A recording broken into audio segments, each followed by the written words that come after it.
कनक है, एक ही शब्द है कनक, लेकिन कनक कनक ते 100 गुनी मादकता अधिकाय, वा खाए बोराए जग या पाए बोराए।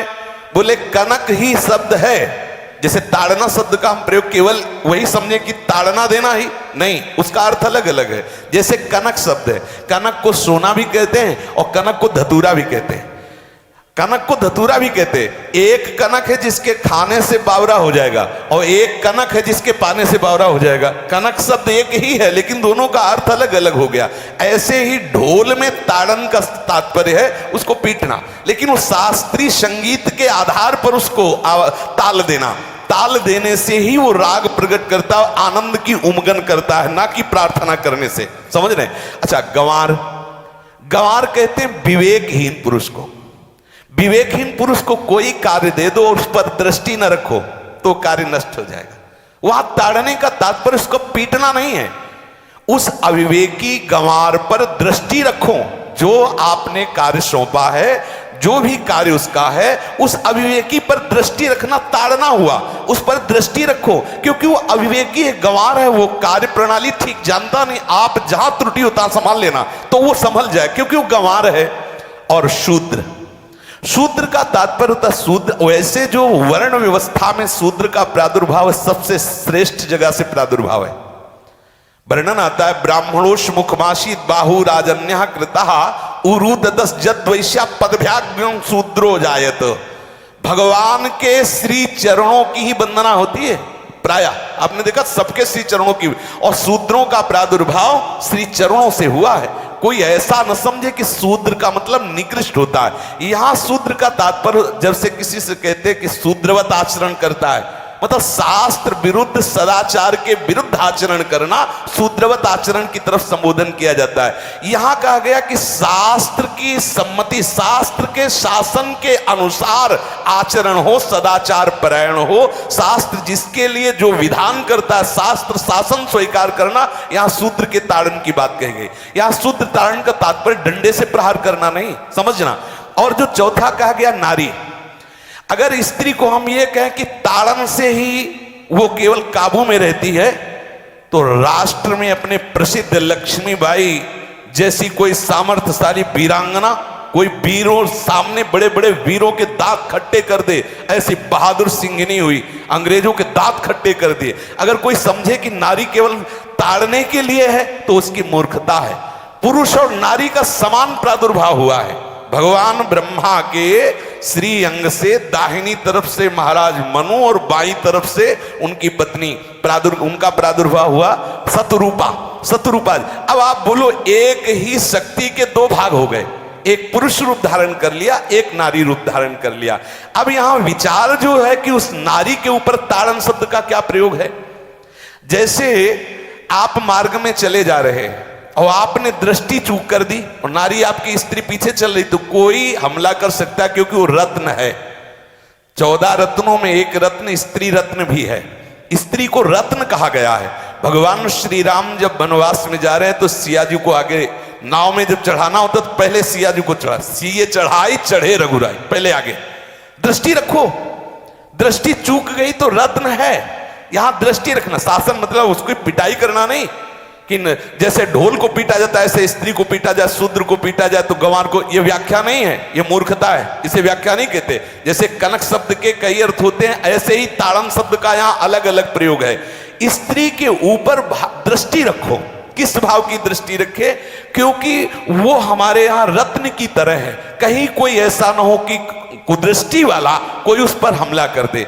पाणी ग्रहण संस्कार में रक्षा का भी सूत्र बताया जाता है कि आपको अभी ये समर्पित है, आप इसकी रक्षा करें। हमारे शास्त्रीय सिद्धांत में देखो, कभी भी स्त्री को अकेला छोड़ने का सिद्धांत नहीं पाया गया। अगर शास्त्रीय सिद्धांत, बच्ची है तो माता पिता के शासन, थोड़ी बड़ी हुई तो भाई आदि के बीच में, और बड़ी हुई तो पति के, और बड़ी हुई तो पुत्रों के, मतलब एक सानिध्य का एक दृष्टि रखी गई है कि यदि आप अपनी दृष्टि में रखेंगे तो उसका अमंगल नहीं होगा, उसका हित नहीं होगा।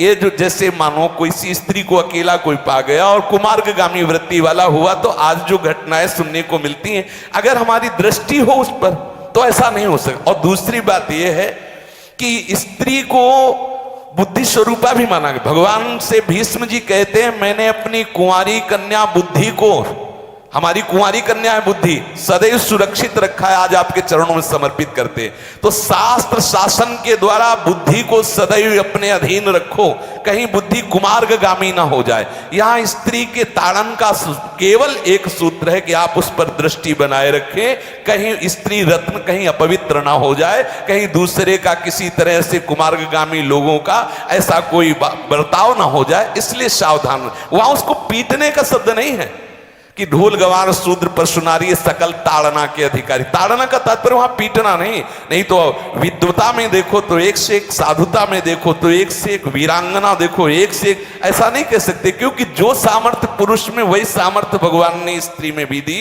क्योंकि भगवान के ही दो रूप हैं, एक स्त्री और एक पुरुष, समझ रहे ना।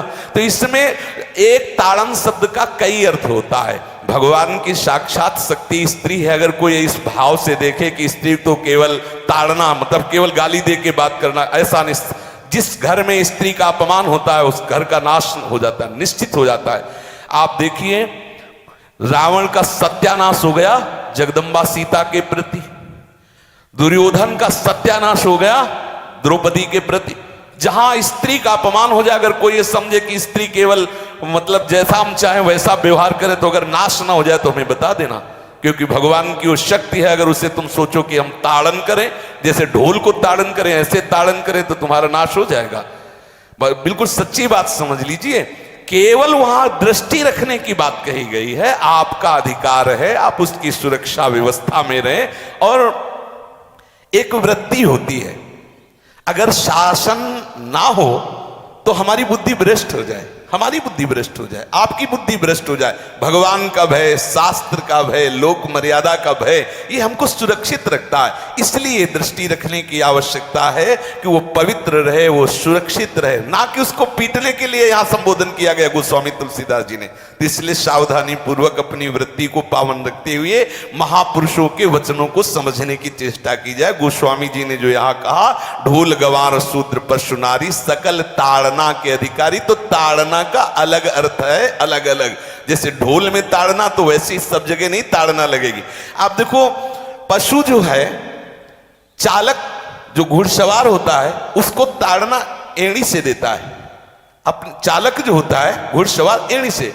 किसान जो होता है वो बैल को बोलता है दाहिने, जैसे हल जोतने होता है बाएं, वो भाषा समझता है, बाएं मुड़ जाए, और नहीं मुड़ता तो पीछे अरई है एक छड़ी, उससे वो इशारा देता है, वो समझ जाता है।